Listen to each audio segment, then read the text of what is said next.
you've been waiting for the protein cookie that has the crunch, singing songs, having a great time. It's summer. It's a summer cookie.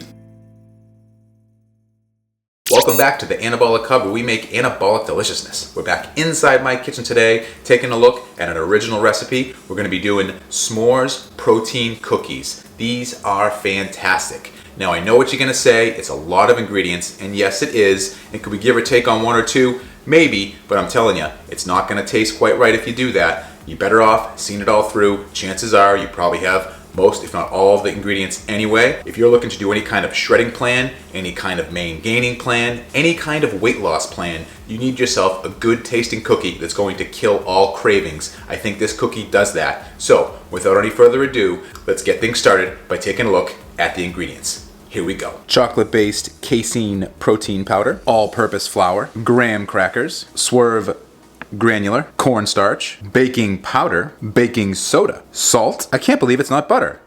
The light one. Sugar-free maple syrup, vanilla extract, plain non-fat Greek yogurt, of course ricotta cheese part skim, optional ingredient almond milk, unsweetened. This is another one of those magical recipes where we're mixing together some dry ingredients, mixing together some wet ingredients, combining the two for some anabolic deliciousness. So we're gonna get things started by mixing together our dry ingredients first. I've done some pre-measuring here just to make this go a little bit quicker, but I'm telling you, everything is on the money. So let's get things started with our first ingredient, 99 grams of our chocolate-based casein protein powder. In it goes. Next up, we have 45 grams of our all-purpose flour. Then it's 15 grams of our Swerve granular. Then we need 3 grams of our cornstarch. Somebody ask why in the comment section. Go ahead, I dare you. 3 grams. On the money. Next up, we need a 1/4 teaspoon of our baking powder. Leveled off teaspoon of the baking powder. In. Next, we need a 1/4 teaspoon of our baking soda. Baking soda. In there. Then the one ingredient to rule them all, a 1/4 teaspoon of our salt. Spreading it in. And that's all of our dry ingredients that we need for now, so we are going to sift them together. And apparently, it's not a sieve. It's a sieve, which makes so much more sense. Thank you to our UK friend in the comment section who corrected me. Sieve. That doesn't make any sense. Of course. Sieve. Get it? It makes sense now. Huh. But still, here in the colonies, as I believe you called it, we use a sifter. Let the sifting begin.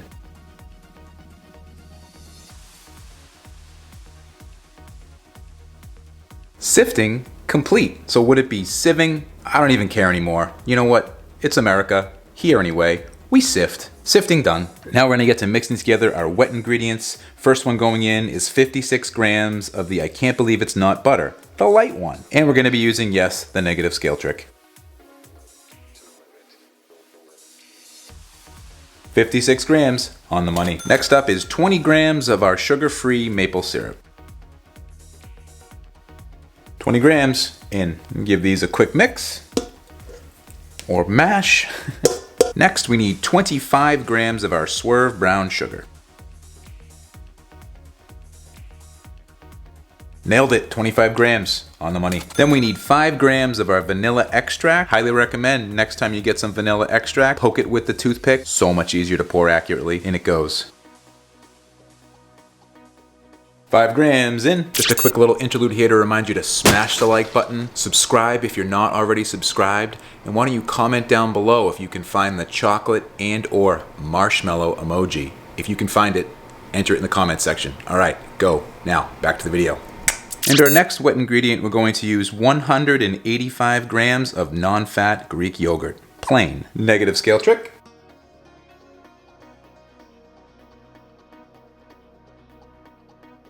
And with what's left on the spoon, 185 in. Then of course we have 50 grams of our ricotta cheese.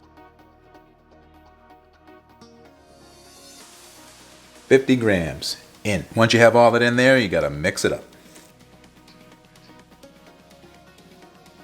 One nice uniform color, you're done mixing, and it's time to add in the dry ingredients, which we're going to do in 3 separate batches. Batch number 1.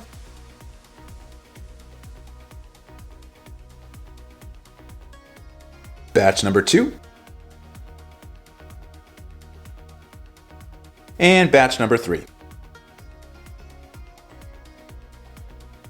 Okay, and if you're using a thick with 3 C's casein protein powder like I use with the gold standard version, you're gonna want to add in some almond milk after to apply the appropriate amount of moisture for very little calories. So I am going to put in here 50 grams of the almond milk.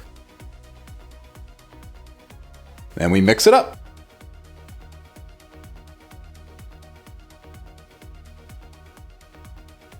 Okay, and then once you have a nice moist dough, after mixing until you think you've mixed enough and then mixing some more, you're done with your dough. It's time to put this off to the side and get our graham cracker ready. So what you need for this recipe is 56 grams of the graham cracker. What you're going to do is mash it up with a spoon or any blunt object that you so choose. You just want to make sure you don't turn it into dust. You just want graham cracker pieces. You can cut it up, but I found once you try to cut graham cracker, pieces start shooting across the room. It's not very pretty. So I find it's easier to just lightly obliterate the graham crackers in a plastic bag with the end of a spoon.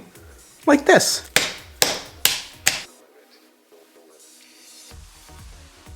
Some powdery stuff at the bottom's okay, but you want them mostly to be in small or small medium-sized pieces once we start mixing them in with the dough, which we're going to do right now. So we're back with our dough, and of course we have our graham cracker that we just smashed up gently. What we're gonna do is put this into the dough now and fold it in very carefully. The best part about using something like graham cracker here is that it actually gives the cookie a crunch, which I know we're always dying for with a protein cookie. This is one of the things that's great about this recipe. You get that crunch from the graham cracker, which makes you feel like you're actually eating maybe a real non-anabolic cookie.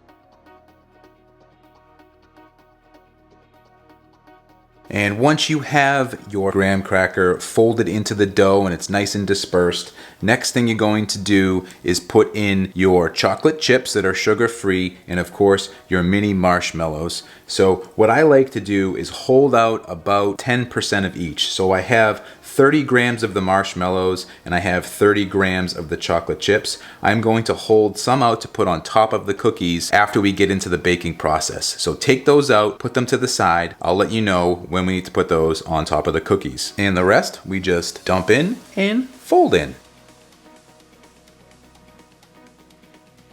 And once you've folded in your ingredients there, now it's time to go over to a cookie sheet that I've lined with parchment paper, and we're going to form out our cookies. Anyone who's seen any of my other cookie recipes, you know my favorite number of cookies to make is 8, and that's exactly the amount that we're going to form today with the dough that we just prepared. So let's get to it, grabbing some dough and forming these cookies together.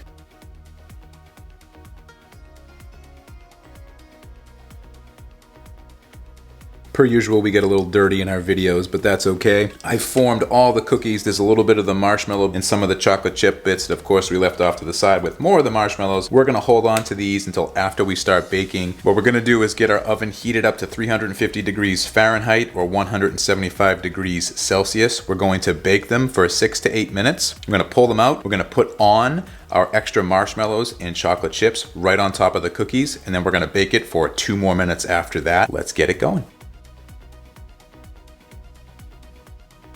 Here are the cookies. They just baked for about 7 minutes. Now I'm going to add on the rest of the marshmallows and chocolate chips. This is going to allow for a nicer, presentation, which is great for the thumbnail that you guys saw, but also to make sure you get just the right amount across each of the cookies, so that way every bite ends up tasting just like a some more. All right, we have all the toppings on there. Gonna put them back in the oven for 2 more minutes, and then I'm gonna let them cool for about 10 minutes, and then it's over to the taste test table. All right, so we are back at the taste test table here. I let these cookies cool for 10 minutes, and man, do they smell delicious. I feel like I'm sitting by the campfire. I got my marshmallows roasted. I got my graham cracker ready to go with my chocolate.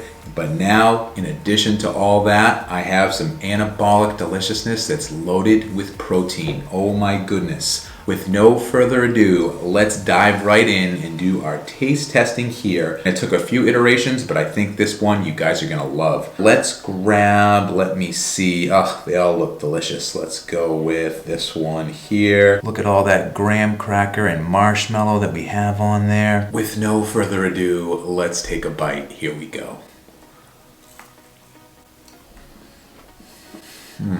My goodness. You get a crunch in a protein cookie. Oh man, that graham cracker really comes through. Adds a wonderful piece of texture to what normally a protein cookie is a little cakey. I know we've mastered it a little bit with our other cookie recipes to get the right texture. This takes it to a whole different level, I think. Oh man. If you've been waiting for the protein cookie that has the crunch, the graham cracker does that for you for sure. And if you like s'mores, this is gonna be the cookie, it's gonna be your go-to forever. So delicious. The marshmallow, the chocolate, oh man. It's like we're by the campfire, singing songs, having a great time. It's summer, it's a summer cookie. Can you hear the crunch? I can hear the crunch, it's just so different. If you know s'mores, you know the flavors all come together beautifully. That graham cracker, the chocolate, the marshmallow, all work so well together. Plus you add this with the amount of protein you're getting in each cookie, it's guilt-free. If you're doing any kind of shredding plan, if you're trying to meal prep, if you're trying to get some weight loss, if you want something that's going to kill a cookie craving or any kind of sweet craving, this is the recipe you have to try. I know it's a lot of ingredients, but it's so easy to put together. And just like that, one of them's gone. Time to reload, I guess we'll just go here. These are pretty dense too. They're gonna be very filling. I'd be surprised if you could have more than 2 of these. It's gonna fill you up pretty fast. It's the perfect blend. I think the ratio of all the ingredients works perfectly across 8 cookies. You could probably divide them out into 10 if you wanted to get a few more, but I think 8 is perfect for the amount of topping that you have here with the graham cracker, the marshmallow, and the chocolate chips. Saving a little bit out till after you bake it does a couple different things. In terms of the marshmallow, allows it not to melt as much by cooking it the entire time. So those marshmallows that are in there initially that you fold in, they'll melt up during the baking process and kind of spread out throughout the cookie. To make sure you have a marshmallow in each bite, you place the remaining ones on top along with the chocolate chips. You're guaranteed to have it taste like you're eating a s'more with every bite. Couple more minutes in the oven, done. There's really not that much to say other than the fact that they're absolutely delicious. Let me know what you think. What did you think of the graham cracker? Did that add the proper texture that you thought would actually taste like a real cookie? I'm curious what you thought about that. And any other comments that you have, mention them down below. All right, clearly I'm enjoying these cookies too much. Almost done with the second one. I'm gonna have to get up out of here because they'll all be gone and I'm gonna need them for the next couple days. But anyway, so good. I'll see you guys in the next one. Bye.